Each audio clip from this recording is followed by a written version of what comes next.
নমস্কার, people's voice নিউজে আপনাদের সবাইকে স্বাগত। আমার এই চ্যানেলের দর্শকরা নিশ্চয়ই কয়েকদিন ধরে নাগপুরে যে ঘটনা ঘটছে সেটা সম্পর্কে ওয়াকিবহাল আছেন। নাগপুরে প্রায় ৩০০ বছর পর আওরঙ্গজেবের নামে আবার অশান্তি শুরু হয়েছে মহারাষ্ট্রের নাগপুরে। আপনারা দেখেছেন সাম্প্রদায়িক অশান্তি ছড়িয়ে পড়েছে।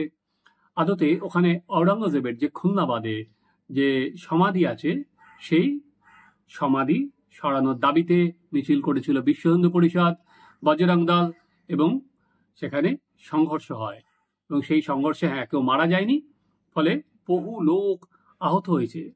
১৭০৭ সালে আওরঙ্গজেব মারা যান। তার ইচ্ছেকে স্বীকৃতি দিয়েই খুলনাবাদে সমাধিস্থ করা হয়েছিল তাকে। মহারাষ্ট্রের খুলনাবাদে কেন সমাধিস্থ করা হয়েছিল আওরঙ্গজেবকে, এর পেছনেও একটা কাহিনী আছে। সেটা হচ্ছে শেখ জৈনুদ্দিন আওরঙ্গজেবের আধ্যাত্মিক গুরু ছিলেন। তার দরগার কাছেই সমাধিস্থ হতে চেয়েছিলেন মুঘল সম্রাট।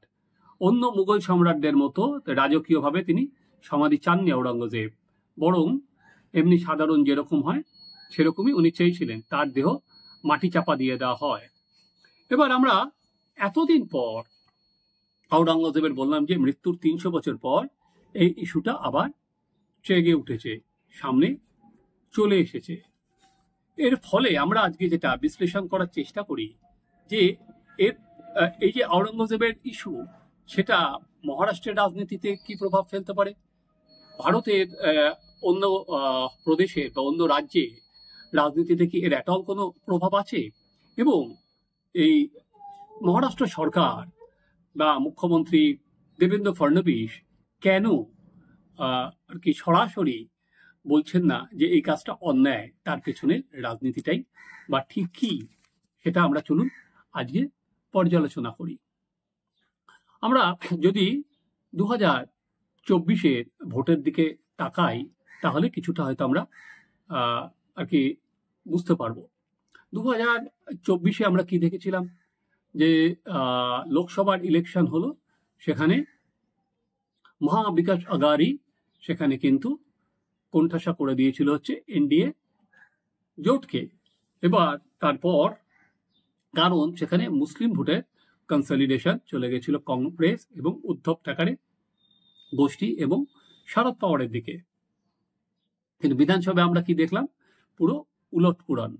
সেখানে মহাবিকাশ আঘাড়িকে একদম 3/4 আসন নিয়ে ক্ষমতায় চলে এলো এনডিএ জোট এবং মুখ্যমন্ত্রী হলেন আবার দেবেন্দ্র ফডনবিস।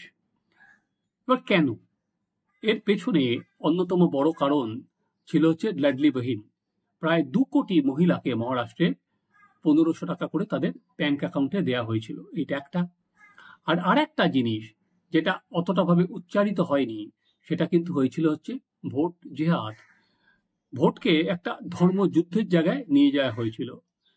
তার লাভ কিন্তু দেখলাম লাস্ট অ্যাসেম্বলি ইলেকশনে বিজেপি তুলতে পেরেছে, এবং নাগপুর হচ্ছে আরএসএস এর হেডকোয়ার্টার। মহারাষ্ট্রের ভোটে কিন্তু বিজেপি এবং আরএসএস হাতে হাত মিলিয়ে কাজ করেছে, ফলে আন্ডারগ্রাউন্ডে কিন্তু একটা বলা যেতে পারে এই যে ভোট জেহাদ একটা কিন্তু হাওয়া ছিলই। এবার তারপরে যখন নতুন সরকার ক্ষমতায় এলো, তখন আমরা নতুন যে সিনেমা, সেই সিনেমা আরো আওরঙ্গজেবের বিরুদ্ধে যে বলা যেতে পারে তীব্র ক্ষোভ, সেটা মারাঠিবাসীর আরো জাগিয়ে দিল। সেই সিনেমাটা হচ্ছে ছাওয়া। যদি উত্তরপ্রদেশে বাবরি বা বাবরকে নিয়ে উষ্মা থাকে, ক্ষোভ থাকে, সেখানে কিন্তু মহারাষ্ট্রে আওরঙ্গজেবকে নিয়ে, যারা মারাঠাদের হাতে যাকে পরাজিত হতে হয়েছিল। কিন্তু ছত্রপতি শিবাজির পুত্র সম্ভাজি রাওয়ের ওপর যে অত্যাচার, যেটা ছাবা সিনেমায় তুলে ধরা হয়েছে, সেটা মানুষের মধ্যে কিন্তু ওখানে প্রভাব ফেলে, এবং প্রভাব ফেলার পর সেটা আবার করে যে কমিউনাল টেনশন সেটা বাড়তে থাকে। তো যখন এই কমিউনাল টেনশন বাড়তে শুরু করলো, আমরা কি দেখলাম? দেবেন্দ্র ফডনবিস কিন্তু সঙ্গে সঙ্গে সেটা বা আর কি কমানোর জন্য সচেষ্ট হলেন না। উল্টে তিনি যেটা বললেন যে আমাদের দুর্ভাগ্য যে আমাদের সেটা যেহেতু আইএসআই এর সংরক্ষণে আছে, আমাদের সেটা পাহারা দিতে হচ্ছে আওরঙ্গজেবের সমাধি, অর্থাৎ ওনার মনের ইচ্ছা নেই সেটা উনি বুঝিয়ে দিলেন। কিন্তু প্রশাসক হিসাবে যে এটা করা যাবে না, মিছিল করা যাবে না, মিটিং করা যাবে না, এটা কিন্তু তিনি একেবারে বললেন না। বরঞ্চ দেবেন্দ্র ফডনবিসও চাইলেন যাতে এই হাওয়াটা বজায় থাকে। এর মধ্যে ঘি ঢাললেন সমাজবাদী পার্টির বিধায়ক আবু আজমি। তিনি ওই বেফাস মন্তব্যের জন্যই বিখ্যাত। তিনি সরাসরি যেটা বললেন যে আওরঙ্গজেবকে ভালো প্রশাসক বললেন এবং আওরঙ্গজেবের বিরুদ্ধে আর কি গুড লিডার বললেন। এর ফলে বললাম যে আগুনে আরো ঘি পড়ল। সেখানে উত্তরপ্রদেশ থেকে যোগী আদিত্যনাথ পর্যন্ত এর বিরুদ্ধে মন্তব্য করলেন।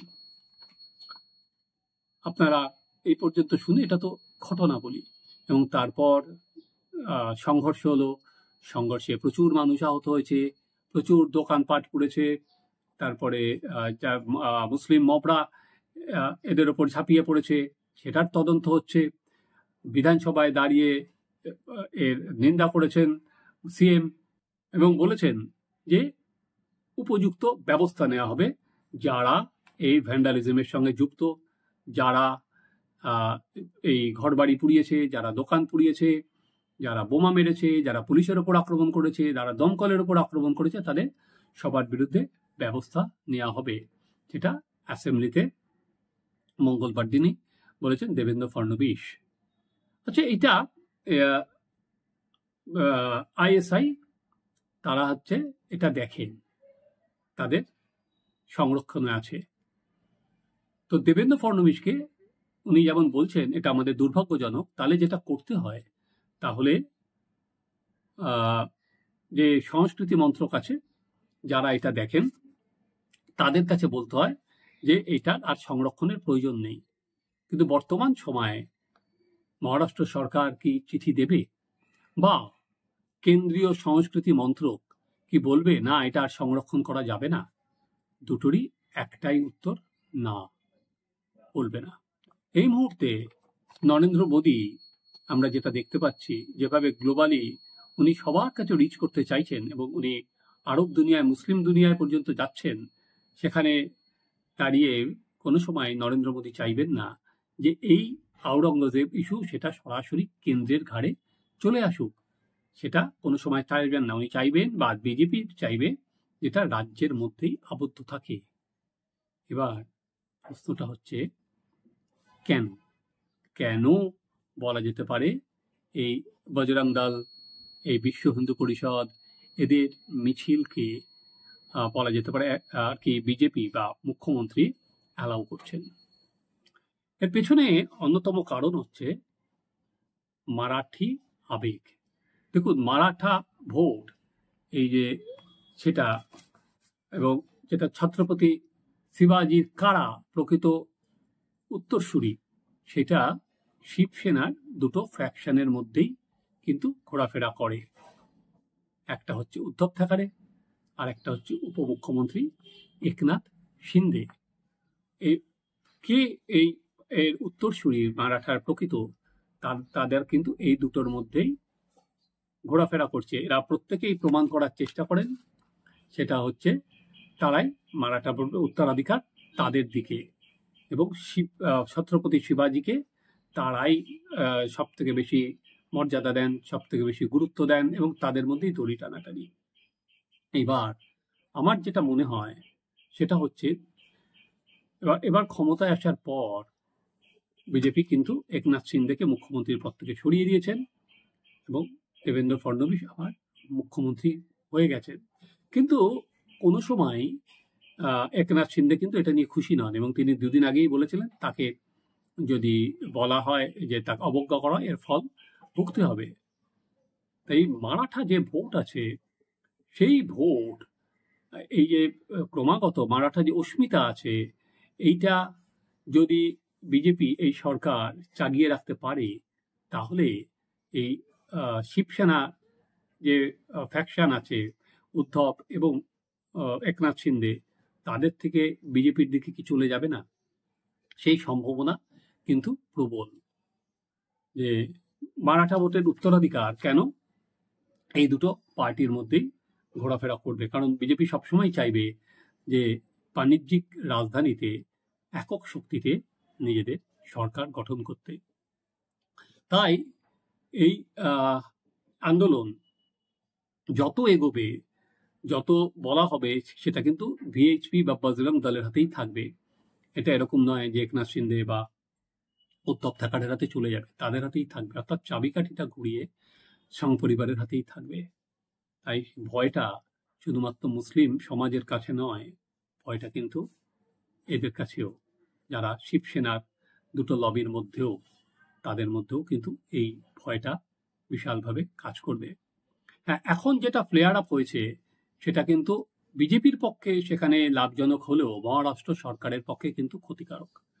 কারণ আর যদি ল অ্যান্ড অর্ডার পরিস্থিতি খারাপ হয়ে যায়, তাহলে সেক্ষেত্রে সেটা ইনভেস্টমেন্টের পক্ষে খুবই খারাপ। সেটা কোনো সময় দেবেন্দ্র ফডনবিস চাইবেন না। আর 30 তারিখ এই মাসের নাগপুরে একটা প্রোগ্রাম আছে, নরেন্দ্র মোদীজির একটি বই উদ্বোধন আছে, এবং তারপর তিনি আরএসএস এর সদর দপ্তরেও যেতে পারেন। তার আগে নাগপুরে এরকম ঘটনা কিন্তু নরেন্দ্র মোদীর পক্ষে ঠিক নয়। উনি এখন এরকম সাম্প্রদায়িক সংঘর্ষের মাঝে গিয়ে পড়বেন, তখনও যদি সেটাকে কন্ট্রোল করা না যায়, সেটা আমি যাবার বললাম যে কেন্দ্রের ঘাড়ে এলে কিন্তু সেটা অসুবিধাজনক।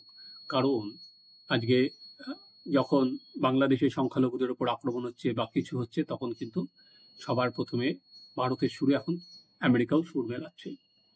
এবার অন্য রাজ্যে দেখুন, এখন ভোট অনেক দেরি।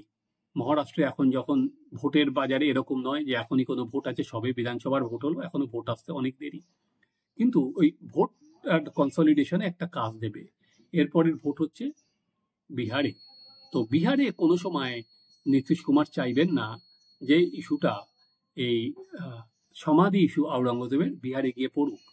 তাহলে কিন্তু মুসলিম ভোট আছে ওখানে, মুসলিম ভোট কিন্তু বড় ফ্যাক্টর, সেটা নীতিশ কুমারের থেকে বেরিয়ে যাবে। তাই নীতিশের ওখানেও চাইবে না। আর একভাবে অন্ধ্রপ্রদেশে কোনো সময় চন্দ্রবাবু নাইডুও চাইবেন না, কারণ তারও মুসলিম ভোট ফ্যাক্টর।